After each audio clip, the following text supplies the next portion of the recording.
Just getting all my records together.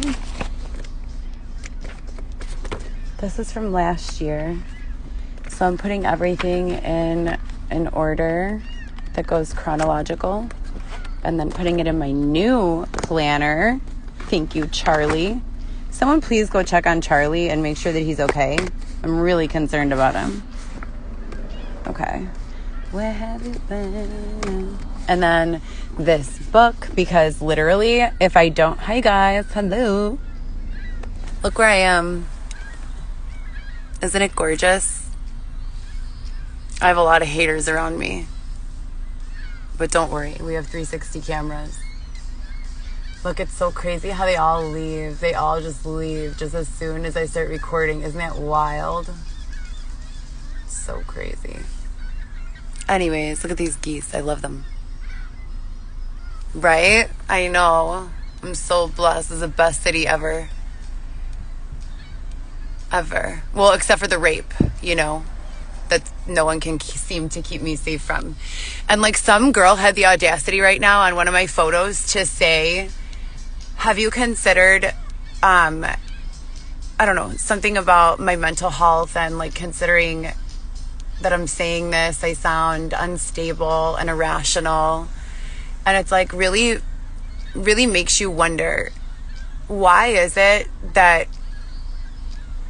we ask a person to check their mental health when they tell you that they're being abused?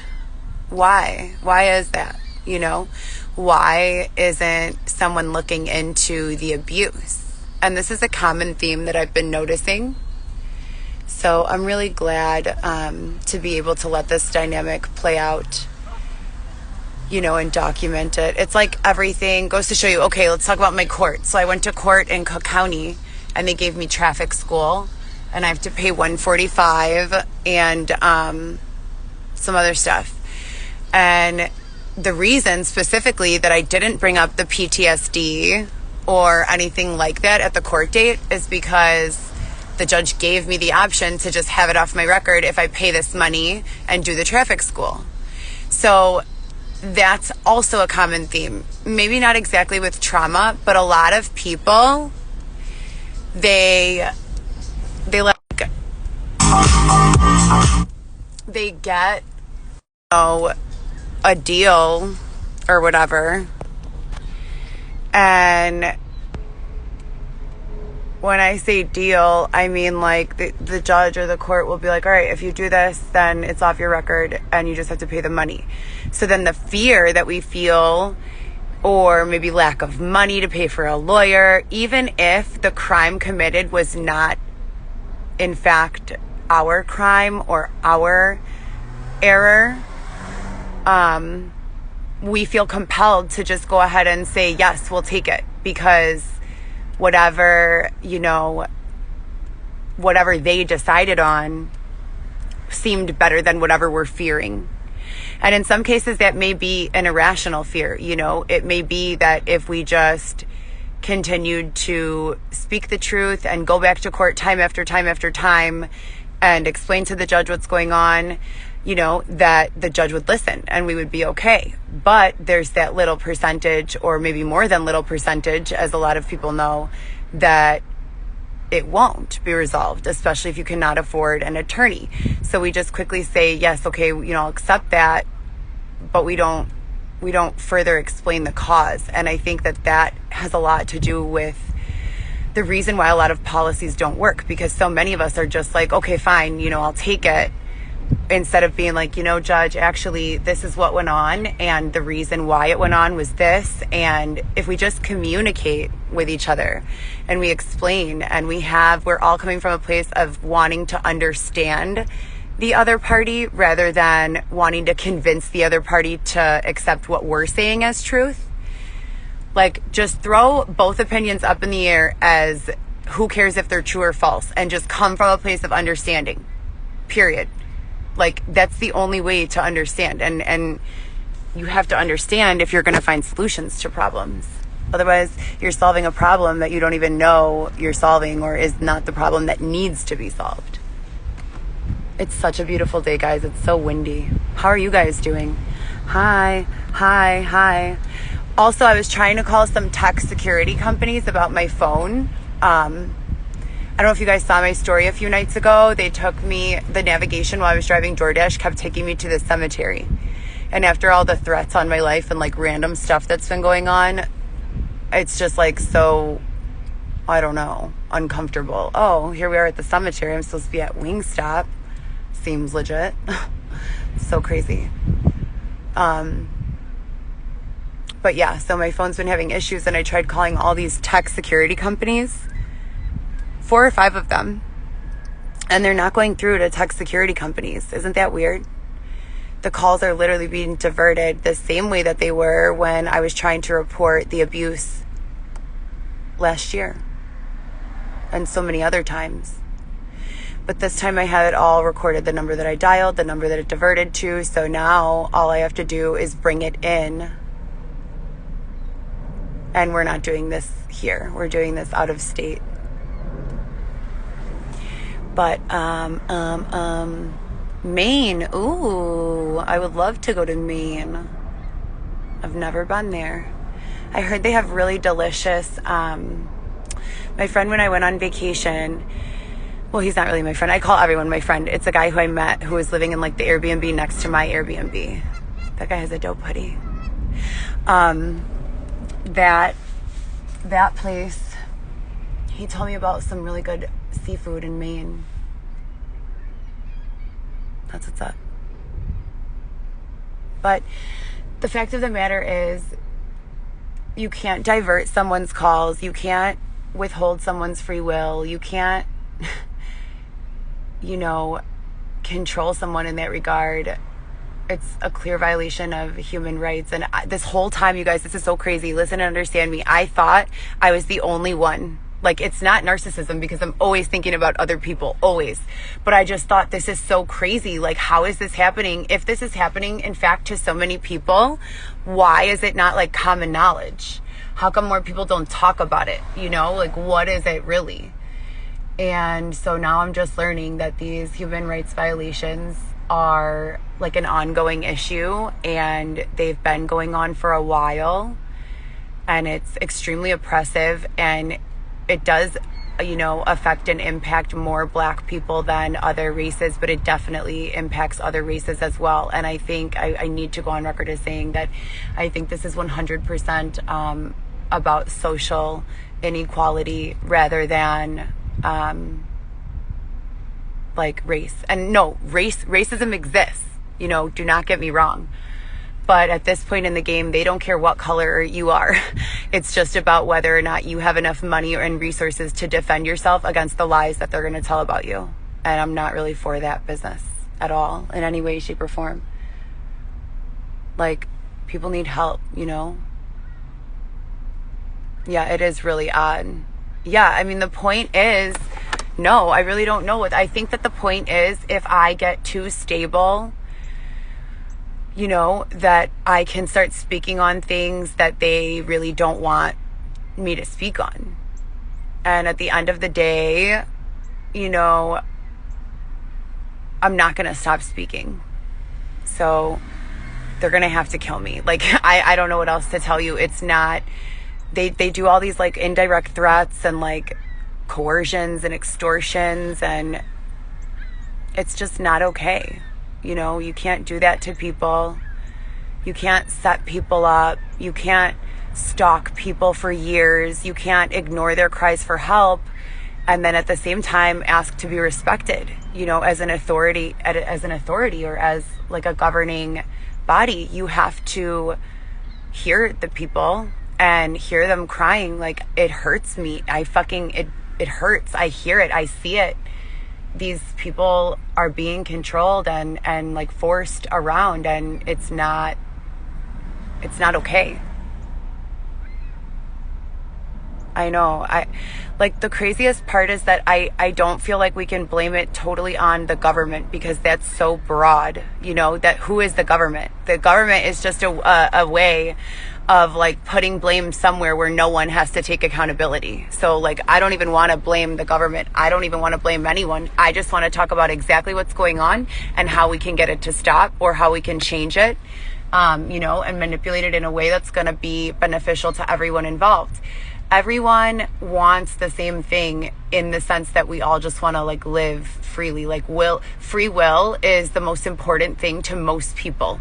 When you ask people, what's going on, at the end of the day, most of our problems can easily be solved, and they might upset us for a moment, but we can overcome them. Having your free will withheld from you, being controlled, being forced to do things that you don't want to do, and being taken advantage of and exploited is not okay. It's not okay at all. And we always learn these lessons: two wrongs don't make a right, and all these little cliches that we learn growing up. But then when you hit the real world as an adult, it's not even like that. Like, if you believe those things, you get run over. And I'm like living proof of that. I truly had like these very naive beliefs 5-6 years ago, before I really like learned what life was about, and like what goes on in the streets. Like, it was just, I believed I had that naive like mindset, and I really feel like that should be the reality. Like, we should be more morally and ethically responsible to ourselves and to each other. But mostly, like, once you get a little bit of power, you have to be so careful with it. You can never forget where you came from or who these people are.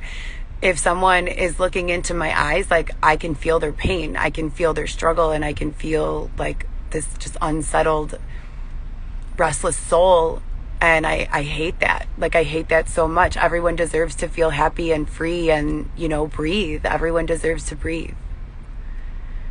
But I'm just here, every blaming straws on killing turtles, and there's so much like straws killing them. Exactly. Empathy. Absolutely.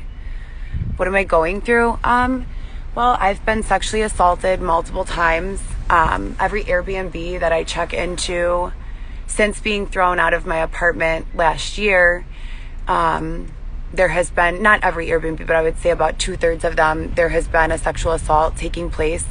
I set up surveillance cameras that are motion activated through my computer system and that run on Wi-Fi, and the Wi-Fi was intercepted every single time that I set it up. My phone's being cloned.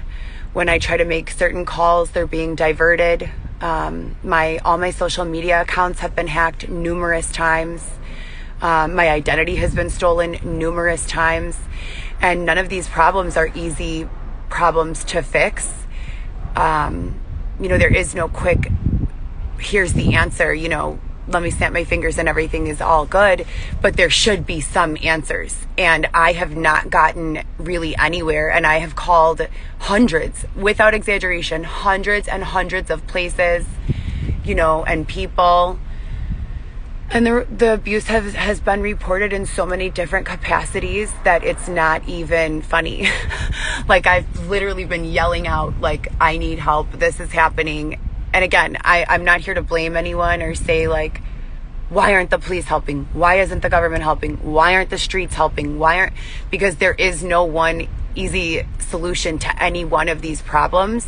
But there are solutions, and progress does need to be made a little bit. And everyone needs to start taking responsibility for their portion in stuff, and, doing a little more. Like, in the west suburbs right now, you guys, the water, it is crazy. The water is literally, I don't know, it's like grimy. I boiled it in 3 cities, Lombard, Villa Park, and Elmhurst. And it's like, there's this big white residue on the bottom of the pot when I'm done boiling the water. Like, where does that come from? What is in this water here? And there's all these other little shady things going on too, And there's lots of different reasons it could be happening. It could be happening because of, people want to scare people, or people want real estate that they have, or, there are so many different motivations to corruption. corruption in every capacity, corruption in every, profession. I'm not here to really try to understand why it's happening. At this point, I'm just gathering information on what exactly is happening so that I can keep, record, because when stuff like this goes on, in your heart, you just hope that it's not intentional, and that it's not malicious, and that it's just something simple like a mistake or, a pipe broke or, an accidental something. But unfortunately, as time passes, and again, we're going over a year now, and as I gather more information, it seems like a lot of these things that are going on in my life and around me, to others, are not an accident, so I can't really say much more than that, just because the more, I say, the more of a target I become. But we're definitely on the job and figuring it out and checking things out. So if you guys ever see me roaming through your neighborhood, just know that, no, I'm not moving. Chicago is my home, so it's not going to happen, period. It's just not going to happen. I have a lot of friends here, and people who live here who don't have the financial resources to just pick up and move. And so I just decided that until I'm able to find resolution, I will be sleeping in my car out in public. I won't be getting any more Airbnbs. And, unless someone is real ballsy, they're really not going to be able to sexually assault me sleeping outdoors in a Walmart parking lot. So I read online that it's legal to sleep in a Walmart parking lot, and that's what I'll be doing, moving forward. So, my ex is still here. I think. I really don't know, honestly. You guys are the only ones who ask me questions about him, and I know that's because of the show and everything. But to be honest, he's really a non-factor in my life. I try not to ever even think about him or consider him at all whenever possible, because, there's just a lot of unhealed trauma that's still there. I don't get into relationships with people that I don't care about, a lot. So as hard as I love, it just hurts the same amount when they, do something that hurts you, and that goes vice versa. I've been in some really dark places myself, and I've been really mean to him, and I have apologized to him, but I've never gotten an apology from him. And I think that anytime I'm asked to talk about him or think about the situation, I get, I don't want to say I regress in my healing, because I'm definitely not regressing, but I do have a little period of time where I kind of revisit the issue and open the old wounds that were already beginning to heal. So it's there's no point in doing that. I prefer to move forward and focus on bigger issues like what is going on in Chicago and in other parts of the world. So that's really what I'm focused on right now, how I can help my community, how I can help the people around me. And for right now, it seems like the best thing I can do is to just keep on being observant and being a voice and documenting and collaborating. And that's it. I want to help in any way that I can. And I think that's the best way that I can help right now. So yeah. But anyways, so please don't talk about him thinking negative. No, I don't think negative about him at all. I don't think about him. Sometimes I think about him, randomly, or when you guys bring him up. And I have plenty of amazing, memories with him. But I don't think about him really at all. It's only when you guys start asking me, and I wish him the best with with whatever situation he has going on, and that's it. He is what he is, and he is, not going to change for me or for you or for anyone but himself. So I love him for the experience that he provided me with, and the time that I spent with him. He was really there for me in a lot of ways. So I'm very grateful. But I'm moving on with my life. I'm moving on, and I have a bigger purpose than serving his needs. You know, I want to, like I said, I want to help the people, and I want the people to be safe and happy. And I'm not leaving Chicago, you know, because I'm being chased out by some who knows what kind of a scumbag. Like, no, I'm not. I'm a good person. I care about people. That's it. That's all that matters. And I don't know, that's it. So yeah. And so I want you guys to please, COVID BS that's going on, it's picking up again. Go get a vaccination if you can. I'm going to go get a vaccination for sure. There's also a vaccination for PTSD called Stella. I also applied for a job there as an executive assistant. I'm triple crossing my fingers. I really, really, really want to be involved in that so badly. Like a cure for PTSD. That's so fantastic.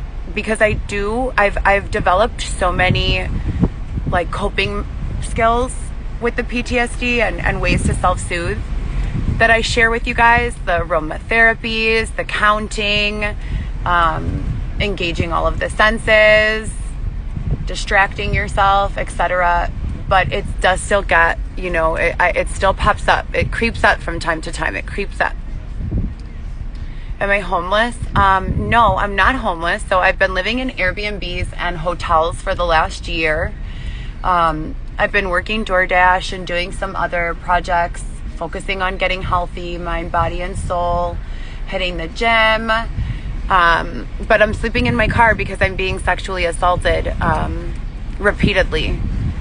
I've been really doing, you know, a lot of work, taking good documentation. And this, like I said, like I've been saying, it's going to come around. And until I can assure myself that I'm safe, sleeping in my, I haven't slept in my car yet, but beginning tonight, I will be sleeping in my car. I've only slept in my car like 4 times over the last year. Other than that, all the rest of the time I get an Airbnb or crash on a friend's couch, or my aunt. You guys, I saw Aunt Diane. She's doing great. I cooked her dinner the other night, so that was awesome. She says hi to everyone. Aunt Diane actually went into the hospital. If you guys don't mind, I'd prefer not to give you guys too much detail on the assaults. It's not really a safe situation for me to discuss right now, because I don't have an exact, I've just been advised not to discuss it publicly until the person is apprehended.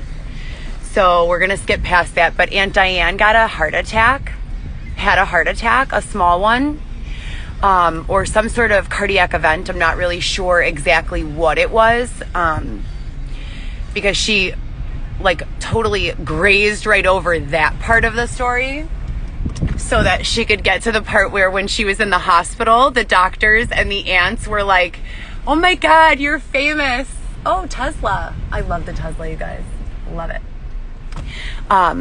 Sorry, I get so distracted.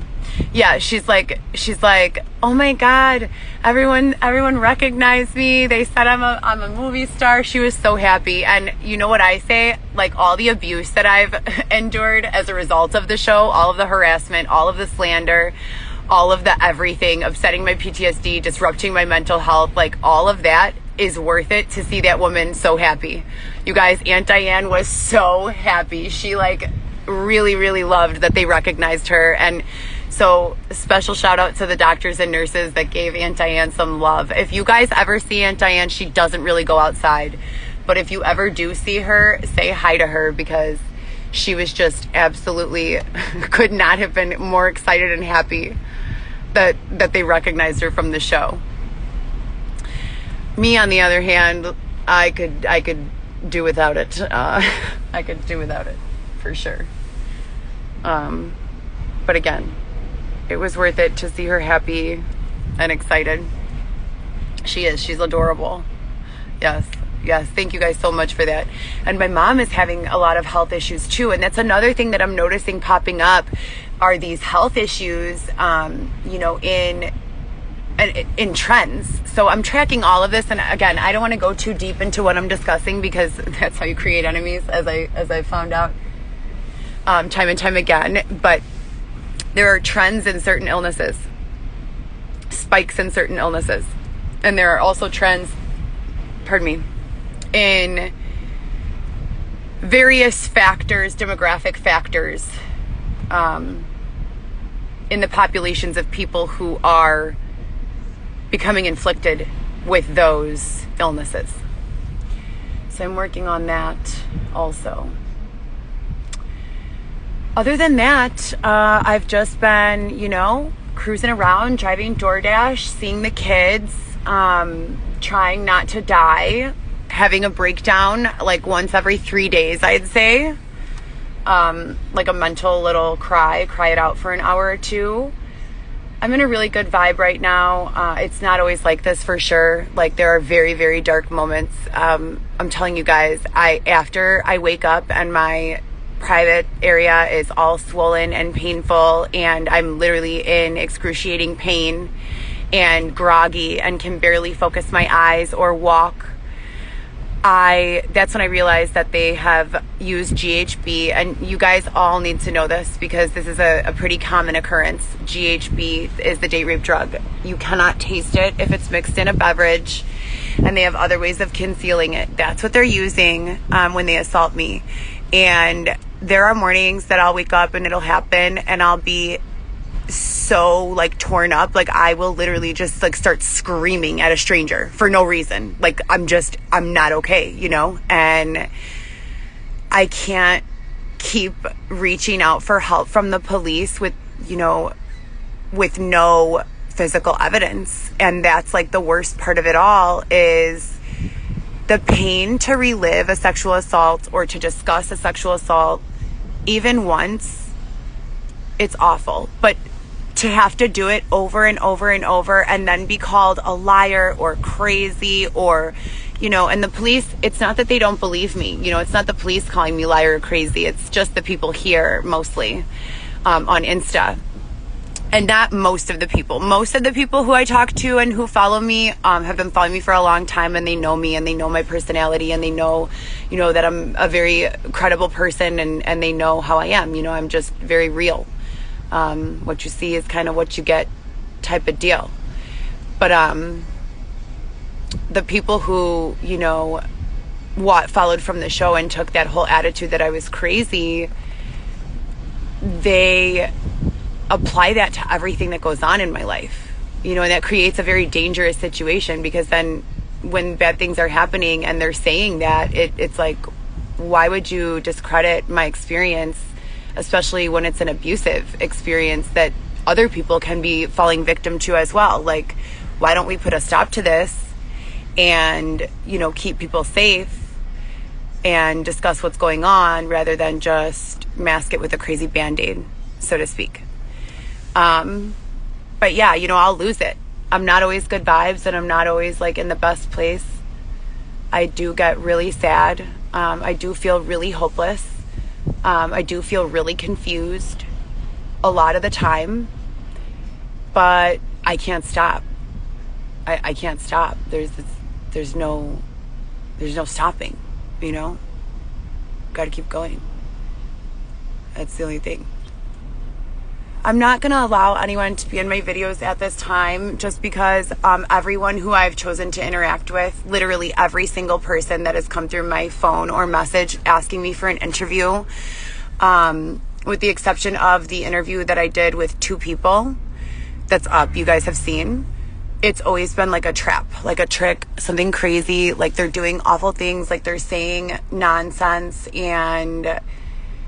or like making me cry. Like that one girl, did you guys see that one interview? What was her name? Sparkle or like Dash or like, no, what the hell was her name? I think it was like, I don't know, Dash, who knows? Regardless, whatever her name was, she was real mean, you guys. She called me and she's like, did you know your ex got locked up again? And it was the day that Dylan got locked up. And I was crying because it was just shocking to me. Like, I don't want to see anyone in prison. You know what I mean? Like, that hurts my soul, like, tremendously. Like, but at the same time, like, I was happy, that, like, I was safe. And, like, at that time, I was still questioning if it was him and what was going on. So with the abuse and stuff. So regardless of all of that, I was shaken up and super, super emotional. And she asked me for an interview, and I told her I can't do the interview right now. I'm so anxious. And she's like, that's okay. No problem. Like, I'll be here for you, like, as a friend. And I start like pouring my heart out to this girl. And then she goes, oh, and by the way, we're live. And I'm like, wow, how rude. Rude. So rude. No, it wasn't Sarah. Sarah was a doll. And it wasn't Uncle Vicky. I love Uncle Vicky. And it wasn't Tracy either. It was like Sparkle, I want to say, or like Dashes. It was like a fun name, like a fun girly, like, she doesn't have that large of a following. It's on YouTube. You guys go look for it. It's there somewhere. I don't know. I didn't listen to it. I just know from like the fans in my inbox and the supporters, because so many of you, I know I like talk about people calling me crazy sometimes, but I also want to thank all of you that are like supportive, because I don't do that enough. So thank you guys so much. All of you, especially since like the beginning, and it was like public scrutiny, like Heather this, Heather that. And thousands of negative comments to every one positive comment. So the ones who have been like supportive in any way, you guys are amazing, and I am so appreciative. And that number has grown a lot since some of Dylan's antics have come out. He's always doing shenanigans, and so more people like were compassionate to my situation. That's actually the time that I started becoming compassionate to his situation, because it's like it just felt deeper, like what is going on over there, who even knows. So all I know is from where I'm sitting right here, it looks absolutely beautiful. I am healing like a boss. I am growing like a boss. I am doing my yoga. I am working out like a boss. I am eating healthy most of the time, like kind of a boss. You know, that's it. I'm tired of all of your bullshit. And I love you. And I'll talk to you guys later. I'll check in with you guys soon. Love you so long time. Long time. Love you long time. Love you long time. Oh.